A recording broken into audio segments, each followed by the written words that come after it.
Chopi Steels, J Bancha, Diko Bancha.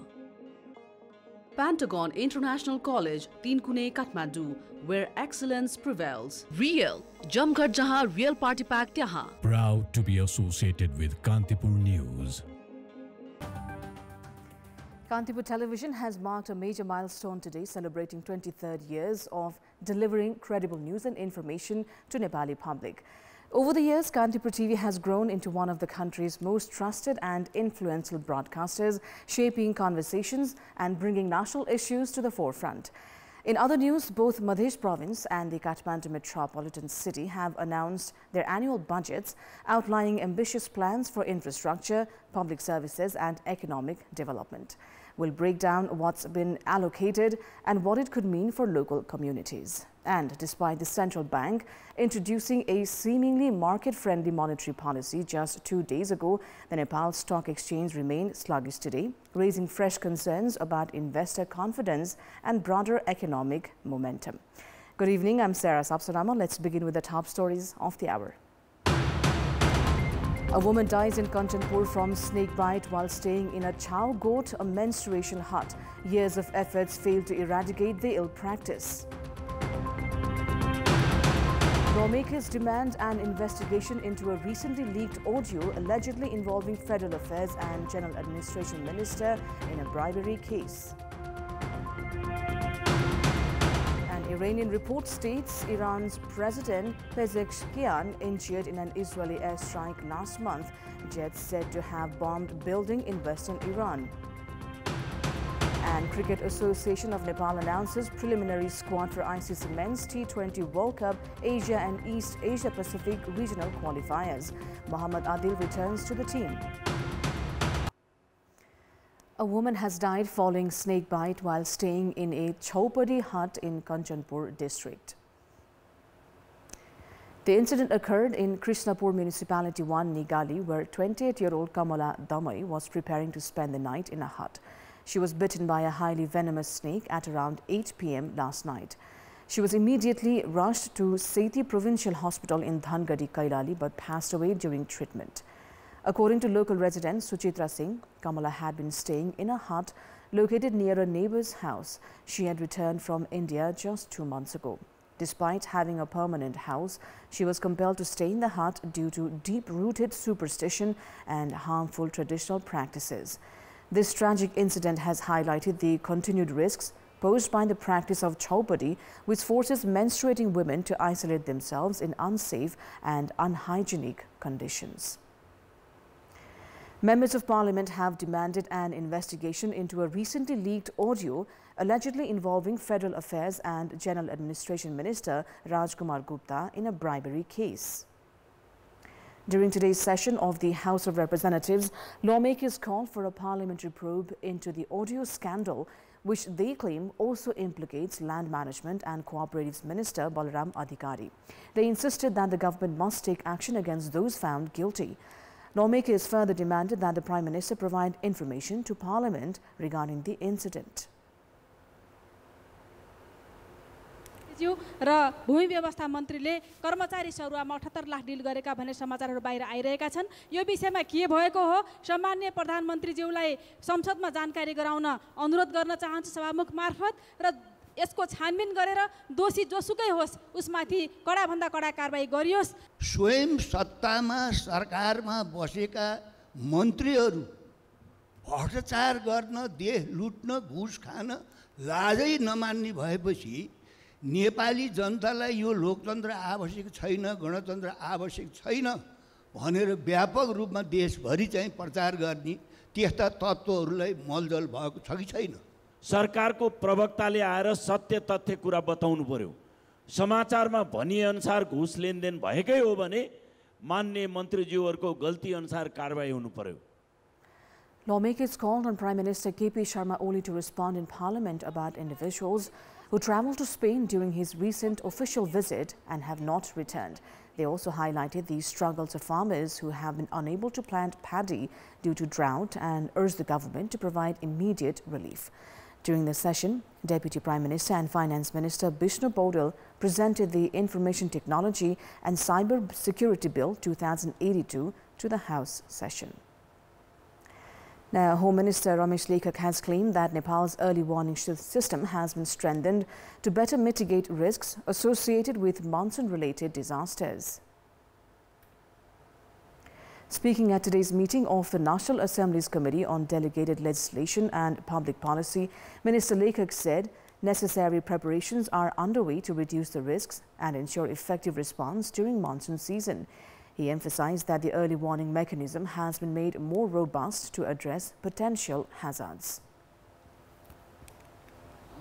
मनसुनका बेलामा विविध किसिमका विपदका जोखिमहरू उत्पन्न हुने गर्छन् र त्यसको न्यूनीकरण गर्दै पूर्व सूचना प्रणालीलाई दुरुस्त गर्ने विपदको स्थिति बनिसकेपछि त्यो भयो भने त्यसपछि प्रतिकारका कामहरू गर्ने सन्दर्भमा हामीले गरिराखेका काम कुराहरू समेतको बारेमा पहिला मलाई लाग्छ हामीसँग कानुनले नै राष्ट्रिय विपद जोखिम न्यूनीकरण तथा व्यवस्थापन प्राधिकरण गठन भएको छ। त्यो प्राधिकरण गृह मन्त्रालय त्यसको सम्बन्ध सम्पर्क मन्त्रालय हो र गृह मन्त्रालयकै उसमा बसेर काम गर्छ।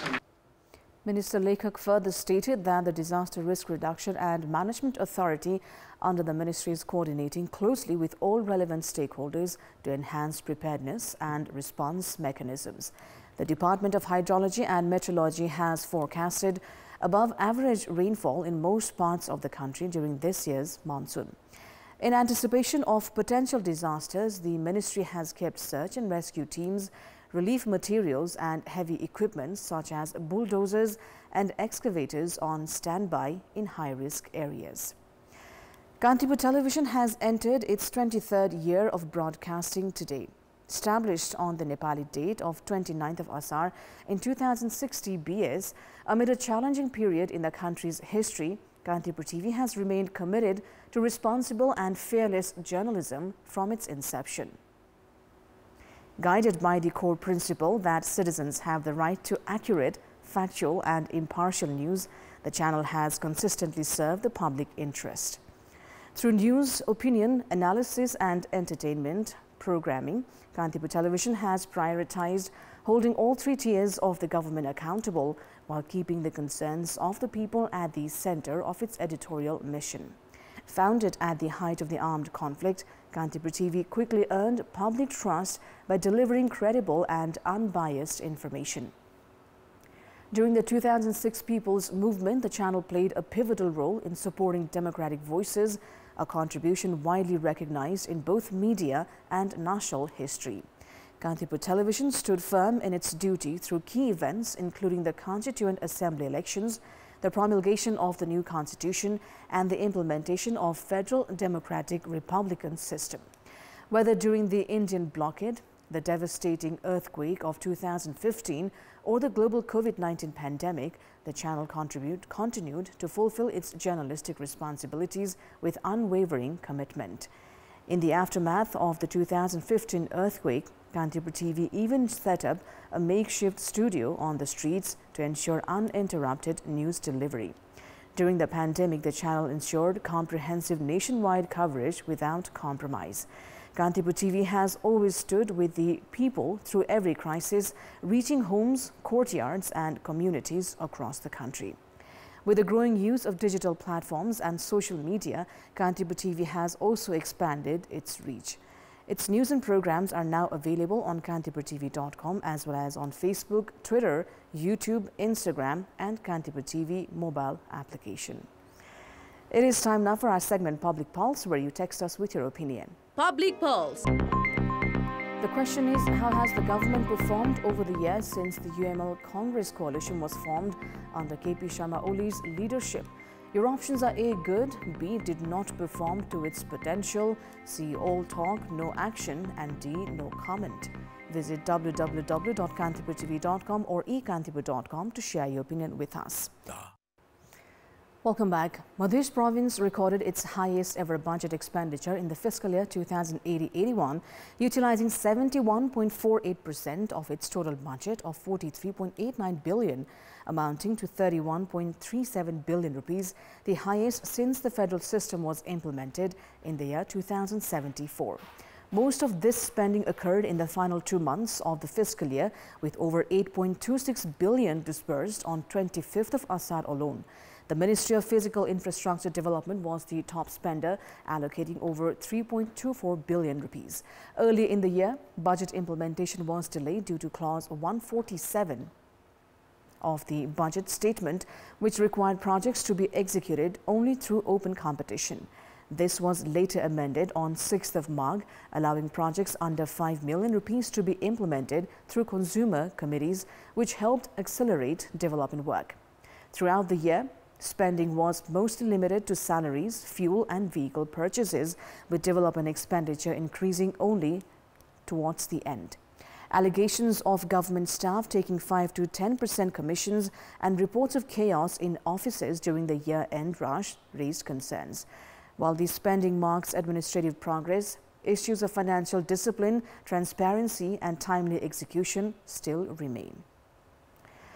For the past 5 years, residents of Alital 7 in Dadildhura have been living under constant fear of landslides. The 35 families displaced by a major landslide half a decade ago have been residing in nearby forest areas ever since. However, with the arrival of the monsoon season, even the forest no longer provides a sense of safety. Heavy rainfall often forces them to stay awake at night, concerned that another disaster could strike at any moment. Dhanmaya Bohra, who has been living in a community forest since being displaced by a landslide 5 years ago, remains fearful each monsoon. She, along with 35 other families from Baloch village in Alital 7, Dadildhura, was forced to relocate after a massive landslide wiped out the entire settlement. With no permanent resettlement arranged, they continue to live in vulnerable conditions.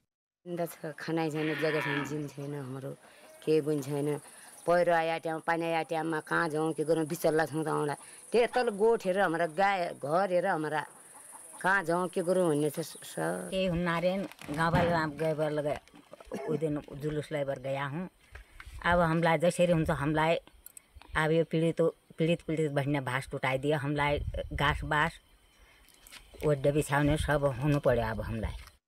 The soil in the Chure foothills, where the village is located, remains unstable. Landslides continue to occur both above and below the area, increasing the threat to those still residing nearby.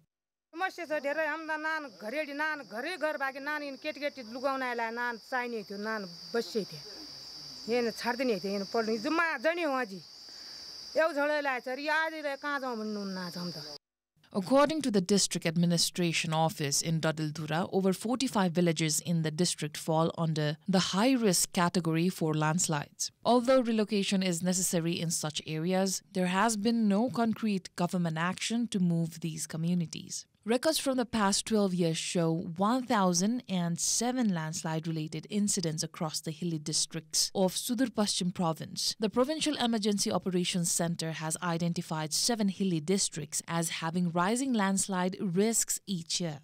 जुन गाउँहरु उच्च जोखिममा छन् ती गाउँलाई अहिले तत्काल अब स्थानान्तरण गर्न पर्ने नपर्ने सन्दर्भमा भौगोलिक अध्ययन नगरिकन हामी यसै भन्न सक्दैनौं र तिनलाई अब यदि जोखिम अब हेभी रेनफल भयो भने तिनलाई कहाँ लगेर राख्ने भनेर हामीले यो योजनाले आश्रय स्थलहरु सम्भावित आश्रय स्थलहरु पनि हामीले पहिचान गरेको अवस्था छ.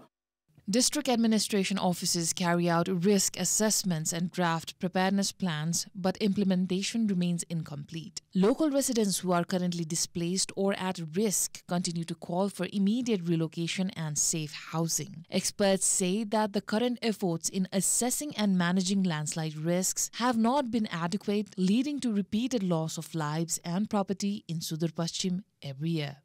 A report by Barun Paneru for Kantipur News. Sports News. The Cricket Association of Nepal (CAN) has announced Nepal's preliminary cricket squad for the ICC Men's T20 World Cup 2026 Asia and East Asia Pacific regional qualifiers. Mohammad Adil Alam has returned to the national team's close training camp after a long time. Over 2.5 years ago, Alam was accused of spot fixing during the Nepal T20 League, but after his ban was lifted last Baisakh, he became eligible to play for the national team once again. CAN has called a total of 32 players for the training camp, including captain Rohit Paudel.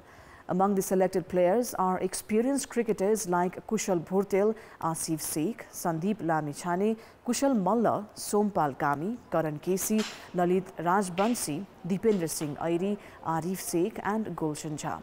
Promising young players such as Arjun Kharti, Yuvraj Khatri, Nandan Yadav and Shubh Kansakar have also made it into the squad. Under the guidance of head coach Stewart Law, other players in the training camp include Anil Shah, Nandan Yadav, Rupesh Singh, Bhim Sargi, Rijan Dhakal, Kiran Thagunna, Lokesh Bam, Pratish GC, Pawan Saraf, Kamal Singh Airi, Sher Molla, Sandeep Jora, Shahab Alam, Vivek Yadav, Sagar Dhakal and Akash Chand. Nepal has begun this close training with the goal of qualifying for the 2026 T20 World Cup, which will be held in India and Sri Lanka. The final squad will be selected before the regional qualifiers. Prior to the qualifiers, Nepal will travel to Australia to play the top-end series. The match schedule for the qualifiers has already been made public. Nepal is placed in Group 2 along with Japan and Kuwait. Now, French giants Paris Saint-Germain and English club Chelsea are set to battle it out for the FIFA World Cup title tonight. The highly anticipated final will take place at MetLife Stadium in New Jersey, with kickoff scheduled for 45 minutes past midnight Nepali time tonight. That is all for the moment. Our colleague Rupa Khadka will join you at 7 p.m. with more news update. Bye for now.